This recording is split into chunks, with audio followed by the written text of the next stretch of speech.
En estos momentos estoy grabando la clase B de la semana 8. Ustedes están asistiendo al grupo 1. Entonces, lo primero en la clase B que les quiero mostrar es que yo les dejé un mapa en Google y una vez ustedes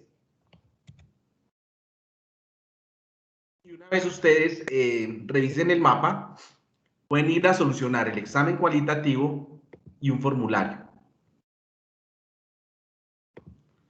Bueno, en cuanto al mapa,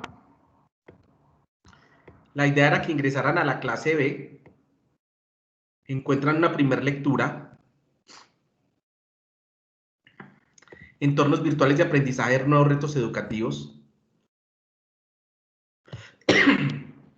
Hay una palabra que se usa mucho en el contexto de informática y son las posibilidades que brindan las nuevas tecnologías. Cuando usted navega este documento, pues se va a encontrar con una serie de palabras claves como EVA, entorno virtual de aprendizaje, educación, TIC y aprendizaje interactivo. El autor comienza hablando de que hay un avance desmesurado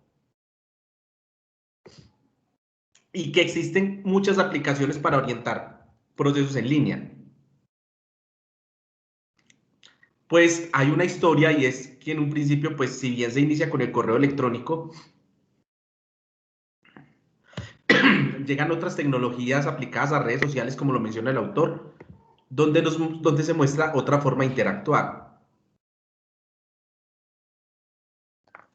También aparece el surgimiento de nuevas metodologías del docente, no solamente es que aparezcan nuevas herramientas, sino también nuevas metodologías.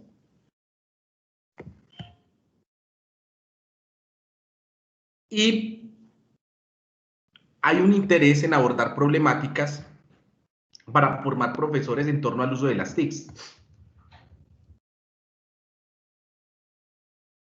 Comienzan ustedes a ver que el autor menciona la nube o cloud computing.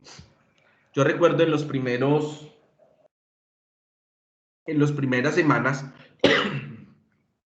yo les expliqué cómo podían subir un archivo a OneDrive y también un archivo a Dropbox. Si no, pues ahí están las clases grabadas para que puedan ver eso, si es que no se acuerdan, ¿cierto? Entonces, pues le dan relevancia a ese concepto de aprendizaje en la nube y le dan un abordamiento muy técnico porque hablan de un conjunto de ordenadores en red que ponen a disposición del usuario un conjunto de infraestructuras, aplicaciones, almacenamiento. Entonces la nube, si hay algo por lo cual se destaca, es por el almacenamiento, porque les permite almacenar archivo en su computador y ese archivo, además de quedar almacenado en el computador, puede quedar almacenado en internet. Aquí comienzan a haber varios ítems que son susceptibles que aparezcan en el examen. Se pueden utilizar desde cualquier ordenador que tenga internet. Son independientes del sistema operativo, es decir, yo puedo tener un sistema operativo Windows, puedo tener un sistema operativo Linux. Ustedes vieron eso en las primeras asignaturas de informática, lo que son los sistemas operativos. Si no, pues importante que repasen este concepto. O los sistemas del celular, por ejemplo, los sistemas operativos del celular. Habla de que son herramientas muy sencillas de utilizar y que son gratuitas en su inmensa mayoría. Esta podría decir que en el examen se aborda. Y el autor también comienza a hablar de un concepto donde se da el aprendizaje no solamente virtual, sino también presencial. Cuando se mezclan ambos, se está hablando de un aprendizaje semipresencial.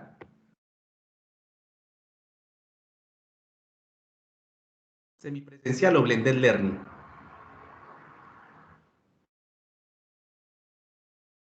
Entonces, unos beneficios de estas tecnologías es que permiten compartir materiales.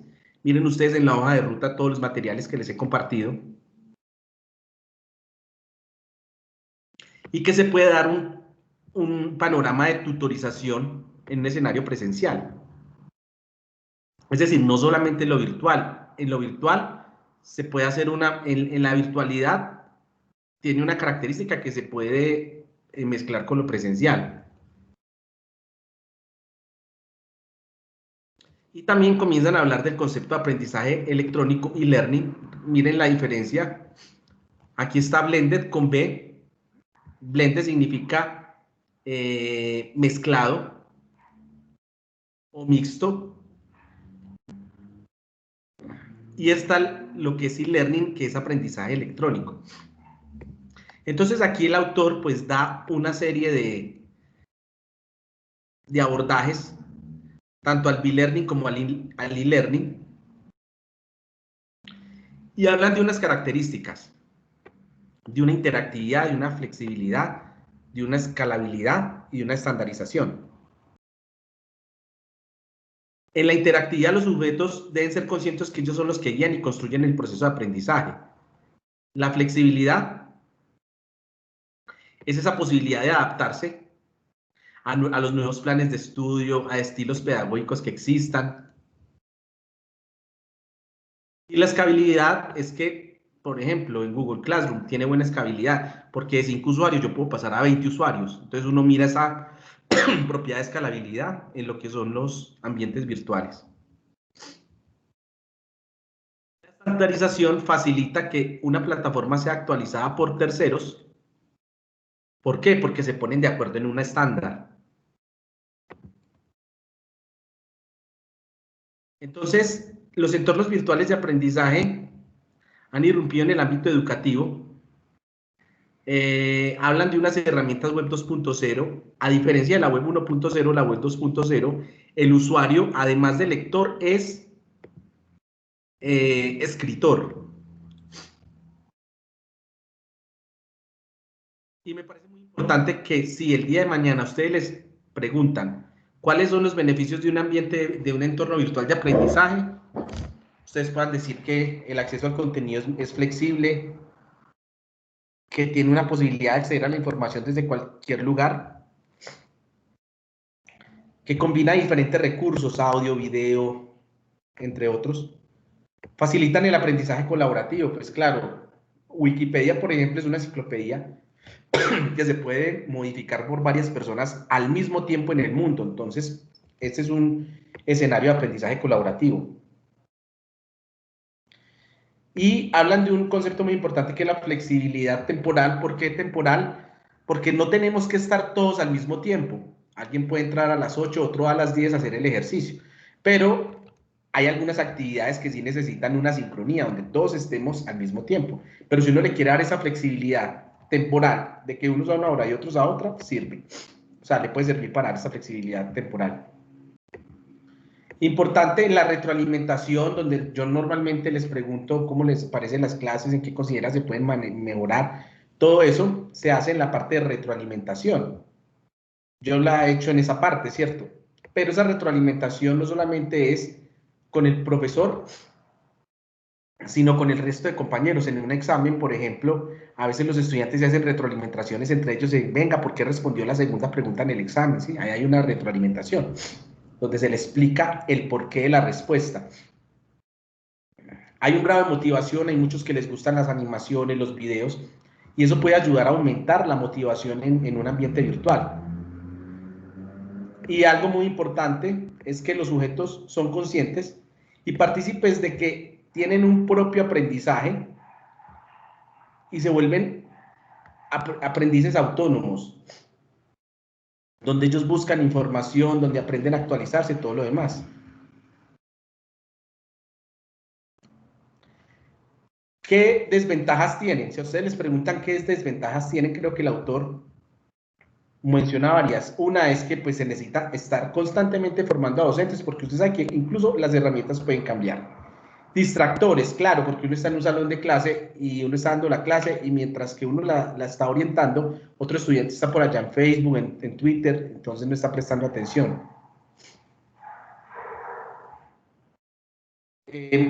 También aquí le dan una al tiempo, aunque para mí el tiempo es una de las ventajas, están también mostrando, me está mostrando el autor una de las desventajas.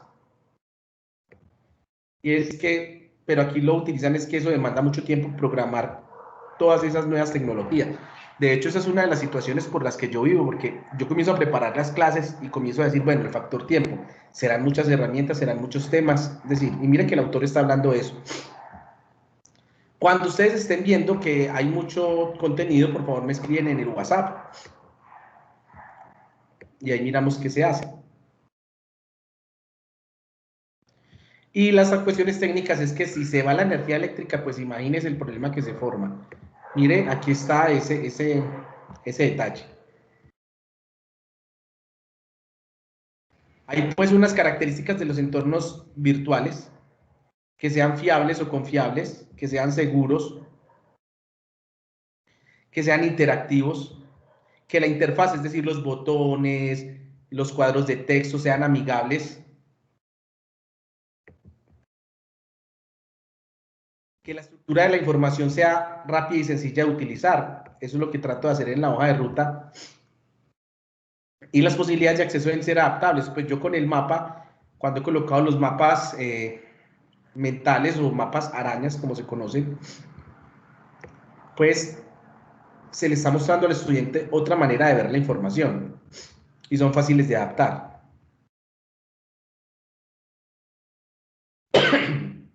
Entonces aquí comienzan a aparecerle son diferentes herramientas, hacen una clasificación y aquí aparecen unos software que sirven para hacer ambientes. Con esos software uno crea ambientes virtuales. Está, aquí no lo mencionan, pero está Google Classroom, Moodle, Doqueos, Claroline, Blackboard, Ilias. Entonces, importante pues que puedan hacerle un repaso a esta lectura antes de solucionar el examen. En cuanto a la lectura 2,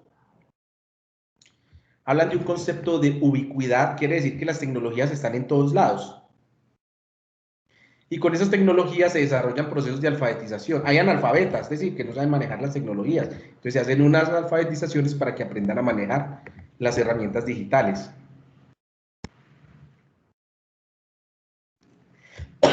Habla de 3 dimensiones básicas: la adquisición de habilidades cognitivas, el manejo de lo hipertextual. Acuérdense que el hipertexto es cuando a un texto yo le puedo colocar un hipervínculo. Por ejemplo, en Wikipedia hay hipertextos. Y el día de mañana, pues ustedes van a salir posiblemente como docentes y necesitan tener conocimiento de unas funcionalidades técnicas y didácticas. Ojo con esto, no solamente son técnicas, sino también didácticas. Didáctica tiene que ver con todo aquello que ayuda al aprendizaje. Hay conceptos todavía mucho más profundos sobre la didáctica, pero esto como para que tengan una noción inicial de la misma. Entonces, definen qué son los entornos virtuales de aprendizaje.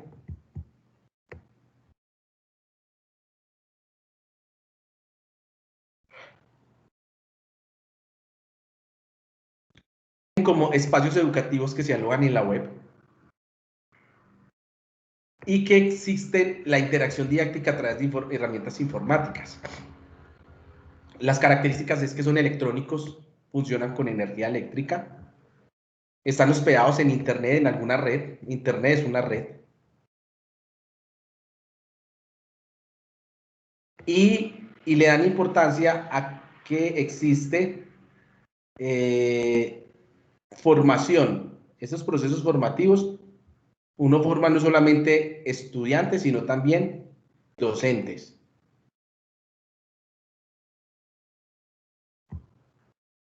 Entonces, mire que acá hay unas actividades formativas según el texto.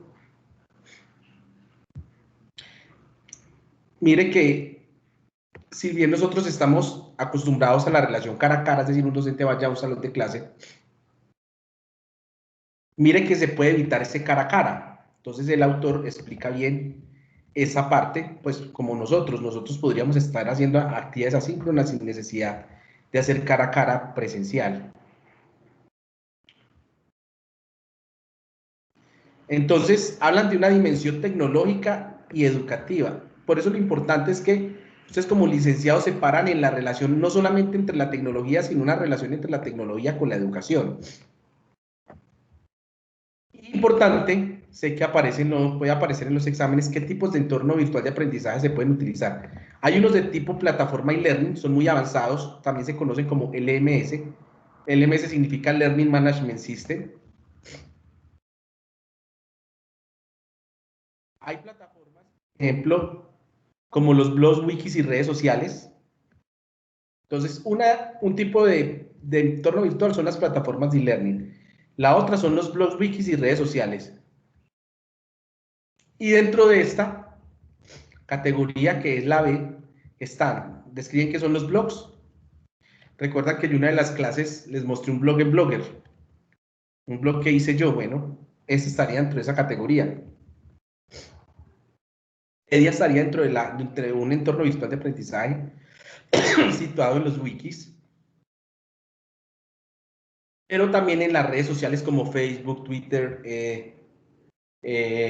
Instagram, se pueden hacer ambientes virtuales. Acá hay unos criterios para elegir un entorno virtual de aprendizaje. Por ejemplo, hay un criterio institucional. ¿Sí? Importante antes de seleccionar un entorno virtual de aprendizaje, se pueda leer el proyecto educativo institucional. Otro criterio es la parte didáctica y le dan especialmente énfasis al aprendizaje colaborativo que ayuda al aprendizaje dentro de ese criterio didáctico. Que haya una interfaz intuitiva, amigable. ¿Qué es eso de interfaz? Es todo con lo cual yo me puedo interactuar. Por ejemplo, un cajero tiene una interfaz gráfica, por ejemplo, cuando usted le hace clic a los botones del lado derecho, cuando dice cuenta de ahorros o cuenta corriente, esos botones, usted interactúa con ellos, hacen parte de la interfaz.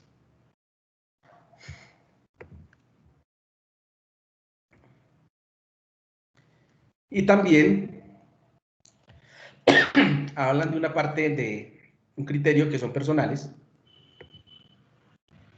y hacen énfasis a cuando esos entornos virtuales son proyectos individuales que realiza cada persona. Finalmente se explica por qué enseñar con y en entornos virtuales.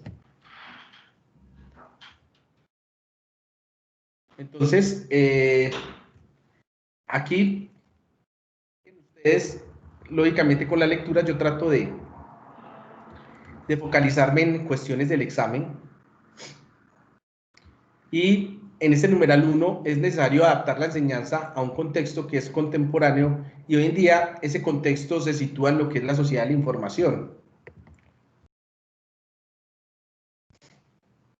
Pero antes de las tecnologías digitales que dieron lugar a esa sociedad de la información, como la computadora, el internet, el teléfono, el celular, los CDs, los DVDs, antes de eso, hubo una tecnología que es la imprenta de Gutenberg. De alguna manera, eso sirve como antecedente para entender esa sociedad de la información.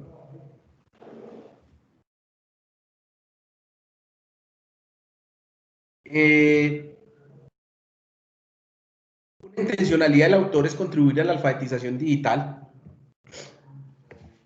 Recuerden, hay analfabetas digitales, no saben manejar las herramientas, pues, ¿de qué manera un licenciado puede contribuir a la alfabetización digital, siendo docente de pronto en alguna asignatura de tecnología, liderando la creación de un ambiente virtual de aprendizaje sobre tecnología? Miren la importancia, no solo es el papel, sino también las pantallas. Además del texto escrito, hay otros componentes como el video, el sonido, el hipertexto que pueden ser aprovechados en esos entornos virtuales. Y aunque aquí dice no solo el libro, pues el libro no ha desaparecido, de hecho también hay libros electrónicos. Entonces hay unos que son impresos y otros que son electrónicos, pero creo que el autor debió haber hecho aquí como una mayor claridad frente a este asunto. La autoría, la persona autora de este contenido, habla de promover una innovación curricular. Noten que la lectura ya comienza a hacer una relación con lo que es la innovación curricular y cuáles son como unas prioridades o algunas situaciones destacadas. Que todo esté centrado en el alumno, que el docente no sea como un transmisor de conocimientos, sino que se esté centralizado en el aprendizaje del estudiante sin que esto de alguna manera pueda como relegar al docente en su papel. Hay unos valores agregados con respecto en esta lectura que lo señalan. Entonces, como es un modelo centrado en el estudiante, según la autora, pues con las tecnologías en entornos virtuales se puede participar, crear materiales, compartirlos y colaborar. Bueno, entonces creo que es bastante ilustración sobre esta lectura. Y les pido, por favor, que después de que hayan leído este recurso 2, puedan ustedes, estos videos no los alcanzaríamos a ver hoy, pues porque les di tiempo al principio para que se desatrasaran. Ustedes los pueden ver en la casa y yo después vengo y les hago una retroalimentación de los mismos. Aquí está la educación táctil, las ventajas del aprendizaje interactivo.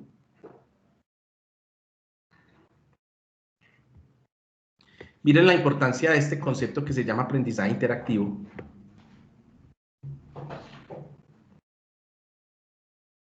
Y una característica del aprendizaje interactivo es que involucra a los estudiantes.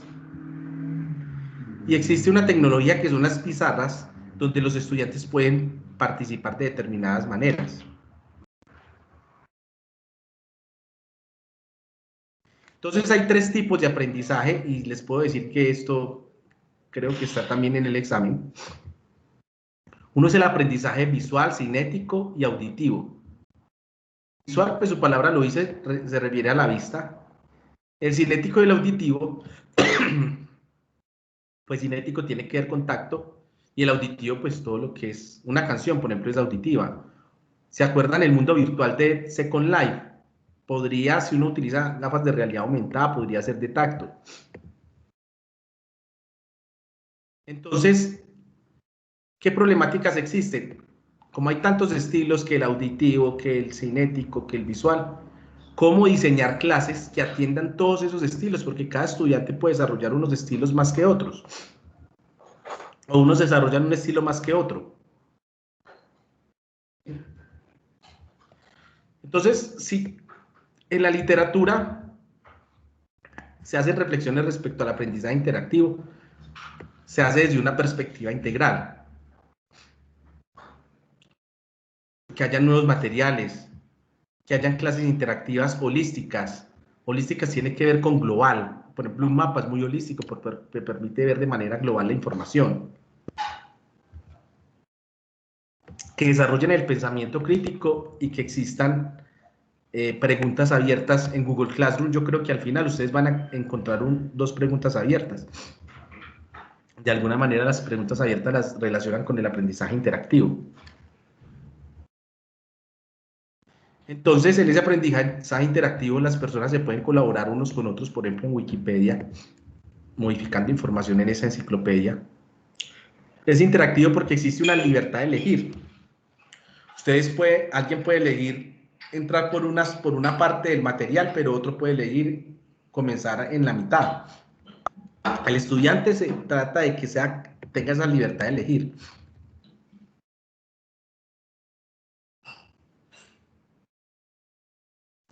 Entonces,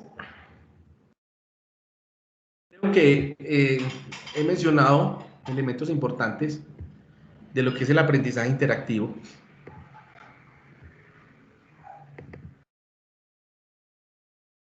Y si sigo en el mapa, una última lectura con la que me voy a encontrar son, a ver si me tico, el aprendizaje y la enseñanza con entornos virtuales.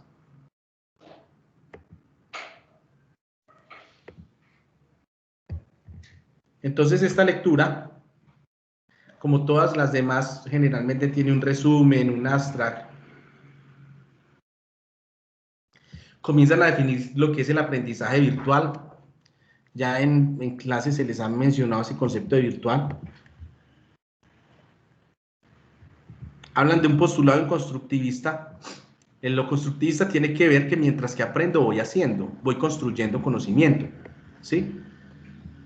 Por ejemplo, pueden haber cursos donde se les enseñe toda la teoría de crear empresa y a medida que le van enseñando la teoría, pueden ir creando un modelo de negocios o un plan de negocios empresarial.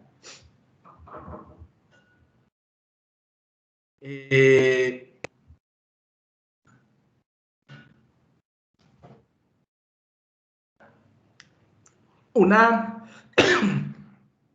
amenaza que identifican acá es que puede ser que el estudiante no disponga de recursos cognitivos más adecuados, pues tiene errores ortográficos, les falta calidad. Y el hecho de que un alumno interactúe con el contenido no quiere decir que ya con eso está aprendiendo, ¿cierto? ¿No? El aprendizaje va mucho más allá. Yo puedo interactuar con un contenido, pero necesariamente no estoy aprendiendo.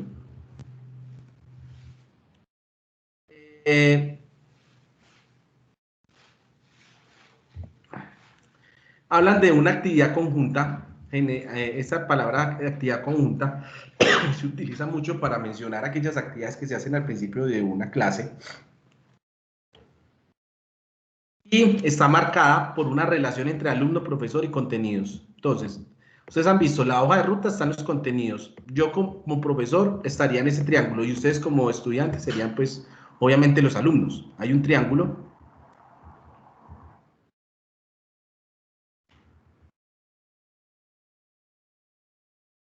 Y importante saber que no solamente se hace un diseño técnico, como los arquitectos que hacen maquetas de casa, sino que también hay un diseño pedagógico. Pedagogía tiene que ver con orientar a la persona. Son esos procesos que tienen que ver con la orientación, con el liderazgo de las comunidades. Bueno, entonces, les queda esta lectura. Les queda esta lectura y siguen otras dos lecturas y aquí se resuelve, dice resuelva el formulario de examen que sale en la hoja de ruta. Apenas ustedes terminen de ver esas lecturas, lo que pueden hacer es venirse al examen y el examen sale de esas lecturas de la clase B y después solucionan el formulario. Pero como hubo lunes festivo, yo creo que la próxima clase pues yo daría también tiempo como para explicar algunas situaciones. Ahora, el que quiera hacer de una vez la clase B y se sienta preparado, lo puede hacer. Por ejemplo, creo que, si no estoy mal, Alfonso Arturo Manjarres desarrolló el examen, ¿sí? Pero como hubo festivo, no quiero atiborrarlos de actividades, entonces traten de llegar hasta donde puedan, y si la próxima semana quieren que les dé más plazos, se los puedo dar, porque de verdad no quiero atiborrarlos.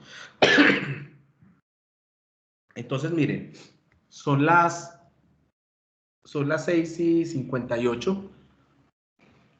No sé si ustedes tienen alguna pregunta. Bueno, yo quería mostrarles, aunque eso pues lo expliqué el lunes a los que sí tuvieron clases conmigo presencial, pero como para ustedes fue festivo, pues aprovecho para decirles que si no entienden cómo hacer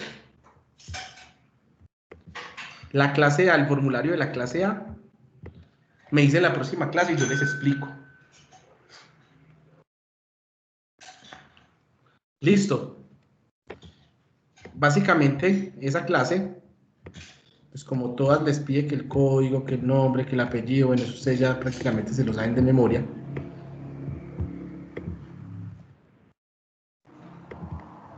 Pero como realmente ustedes no asistieron, pues lo que me tienen que hacer aquí, no pude asistir y explican las razones, porque fue festivo, ¿cierto?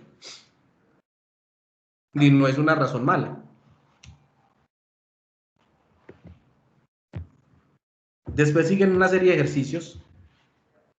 Una, yo les pregunto si pudieron realizar los ejercicios del aula virtual creado en Google Classroom. Sí, ya los hice todo, entonces le dice sí. Y lo otro es que yo los pongo aquí a cotizar libros y a decir cuál es su valor. Si es gratuito, pues es gratuito, pero si tienen valor, la idea es cotizar varios libros y decir su valor. Porque un rol del licenciado no solamente es crear una página o crear un aula virtual, no, sino saber dónde están los recursos para compartir información. En la 10, yo les doy una serie de herramientas y simplifiqué esta pregunta porque simplemente digo, ¿cuál de todas estas usted le sugeriría a una institución? No tiene que crear, sino únicamente sugerir cuál le recomendaría a una institución. Aquí les dejo un video de cómo se crea un aula virtual en Google Classroom, sobre qué tema, sobre biología y medio ambiente. Entonces, cuando ustedes entran a Google Classroom, el video les va a explicar cómo se loguean. Necesitas un logo memorable para tu marca. Entra al creador de logos de Wix y empiézalo ahora. Él les muestra cómo loguearse, ¿sí? Y básicamente, pues si ustedes se ven el video es muy entendible, pero básicamente lo que le dicen a uno es, entre a Google o al correo electrónico. Yo estoy, por ejemplo, miren en mi cuenta, y hay una opción que le parece a uno que se llama Classroom, ¿sí? Classroom. Y usted tiene dos opciones. Una es unirse a la clase. Ustedes ya se unieron a una clase que yo creé, pero ustedes también tienen la posibilidad de crear una, ¿sí? Si, por ejemplo, uno le dice crear una, prueba,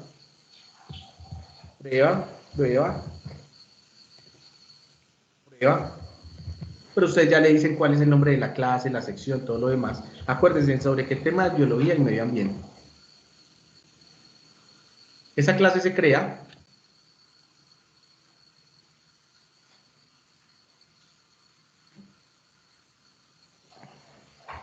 y los trabajos de clase, si yo le digo crear, puedo crear varios tipos, o tarea con cuestionario, o pregunta o material. Yo puedo decirle tema, porque yo diga los animales, digo agregar, y aquí yo puedo meter o tareas con cuestionarios, o preguntas o materiales. Debajo de esta, por ejemplo, un material, puedo decir material, animales. Puedo agregar videos sobre los animales. Mira, acá en YouTube están videos sobre los animales. Puedo colocar hipervínculos, es decir, fíjense que aquí yo creo un material sobre los animales y yo lo que puedo hacer es que puedo arrastrar esto aquí, ¿sí? Y después de esto puedo seguir creando, por ejemplo, una pregunta. Pregunta sobre animales preferidos.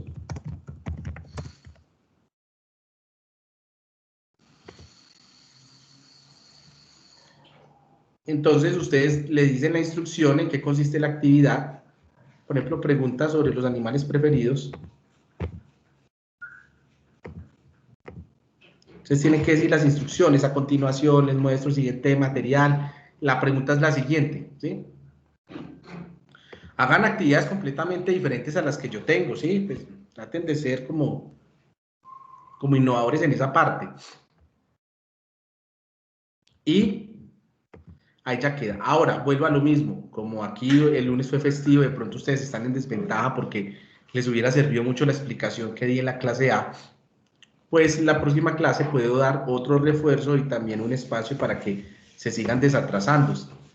Pero intenten desatrasarse a ver cómo le van. Si no son capaces de desatrasarse todo, pues me avisan la próxima semana cómo les acabo de ir. Bueno, ahora pregunto, ¿tienen alguna inquietud?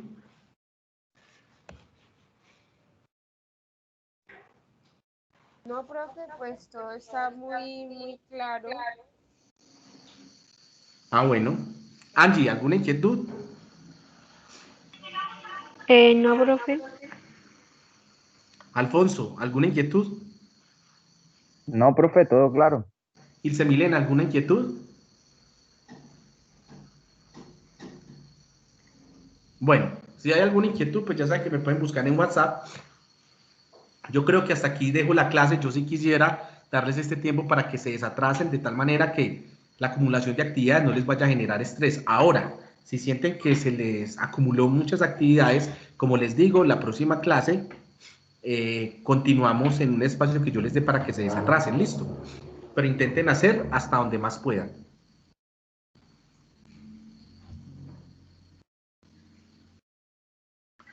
Bueno, Ah, entonces, bueno, profe. bueno, entonces yo creo que hasta aquí dejamos la clase. Entonces ya pueden colgar. Bueno, profe, muchísimas Bueno, buenas gracias por la noches. Listo, clase. profe, Buenas muchas Listo, gracias. noches. Adolfo, Angie, chao, Daniela. Buenas noches. Descansen. Bueno, que les vaya bien. Gracias, profe. Listo, Ilse.